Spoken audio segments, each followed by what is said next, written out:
All right, hello, and today we're going to dive into booth rental hairstylist versus commission-based hairstylist and the mindset. Now, I wanted to bring this out because remember I told you this community is going to help hairstylists as well as we're going to help our clients, but we want you to kind of understand some of the background and enlighten you on a lot of things that you may not have known that maybe you should know, right? And if you're a hairstylist and maybe you're new, you just graduated, you're excited, you're like, oh my gosh, I'm ready to get these customers in.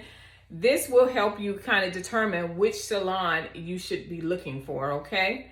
Now, I have been in the industry for over 22 years. I have worked in every salon that you can think of, any type of race of people I have been in. And so I'm just going to tell you my experience as I worked in both. I was a booth rental as well as a commission, and what was best for me. Only my experience I can tell you, okay?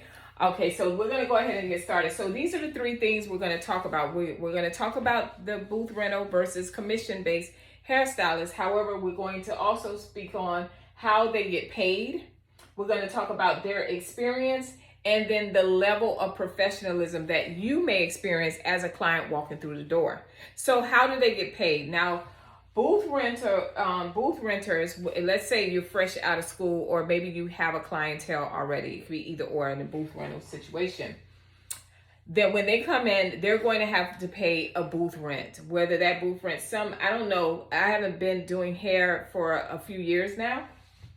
But I do know at that time, the booth rent was $175 a week. I don't know if it's gone up. It depends on what kind of salon that you're in as well. And also with booth renters, if you're new coming out of school, right, you have to do the marketing for yourself. You have to advertise. They have to know you're there, because just because you may come into a popular salon that does offer booth rent, it doesn't necessarily mean that you're going to have a clientele out the door. You have to build that clientele. It typically takes a hairstylist, 1 year to build up a clientele, okay? Next, the commission base. Now, commissioners, they get paid based on if they come through the door, if they have a clientele, typically it'll be 70-30, and it depends on how much of a clientele. You can't just have 4 or 5 people. No, you have to have a clientele. So it's typically 70 to 30%. If you are coming out of school, they typically do 60% them, 40% them and 60% you. With the clientele, it's 70% you and 30% them. They're going to provide the marketing. They're also going to provide the products. And typically when you're dealing with a commission-based salon, they're going to have high-end products, all right? Because they understand the value of having the high-end products. They're not going to give you any over-the-counter products or anything like that. So that's how that commission is based on. It's based on the marketing, based on how many clients they're sending your way, right? Because you don't have a clientele. They're building your clientele. Sometimes the commission can be 50-50 as well, just depending on that salon. Most of the salons I worked in, any of the salons I have worked in my 22 years, they have typically been $1 million salons. They're not they're not making money. So that kind of makes you understand why the commission is set the way it is. Their experience. This is really, really important.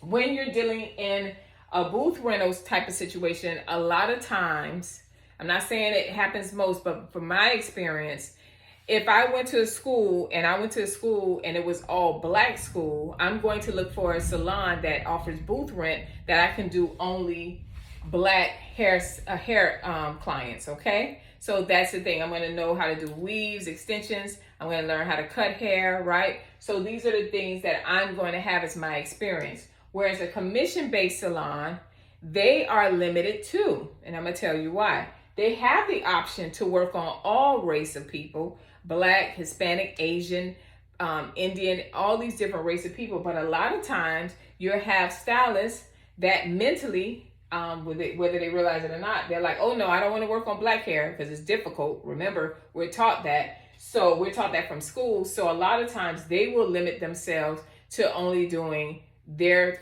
people hair, whether it's Caucasian, Hispanic, or whatever. However, a lot of times that it doesn't bother them because they have a clientele where they teach Commission-based salons, they give you continuing education. They're going to teach you how to take care of that guest's hair.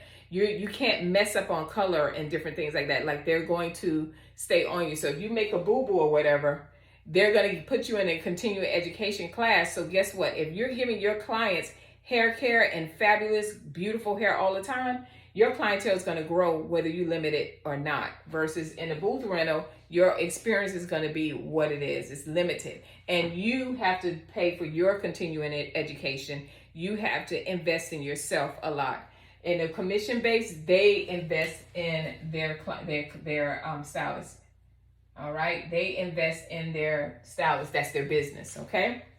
Last but not least, the professionalism. So when you're dealing with the professionalism, when it comes on the booth rental side, a lot of times you have the celebrity mindset where they feel like, you know, maybe they have made a name for themselves. They're known for doing a certain particular service, lace fronts or whatever the case may be. So they think that they have that mindset, well, okay, your appointment's at 10, but I'll be there about 10:20, 10:30.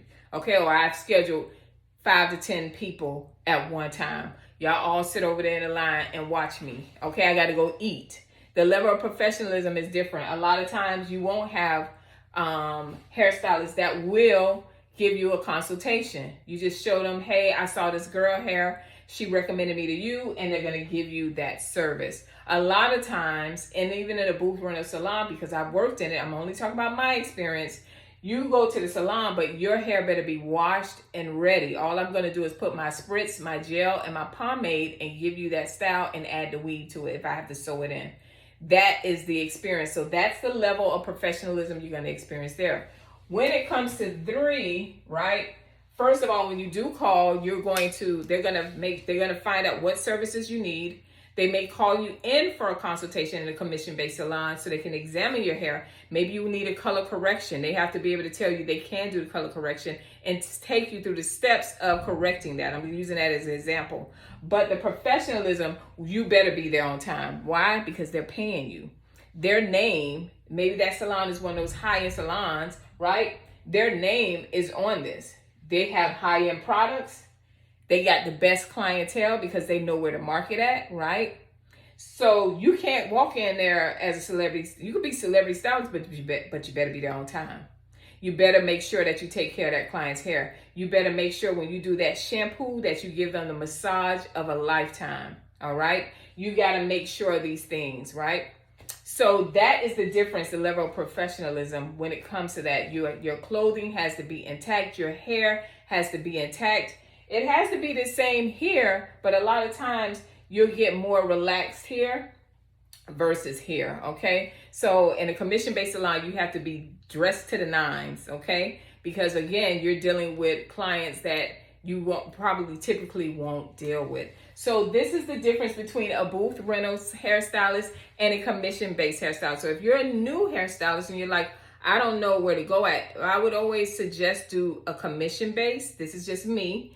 That's what I did. But what I did was I took the principles and the good and the mindset from the commission-based salon. And when I did work into a booth rental salon, I took those same principles and I applied it in the booth rental. So my standards were high. I even interviewed clients that they were interviewing me. I was like, I don't know if I want you as a client. So you'd have to be in that type of mindset, okay?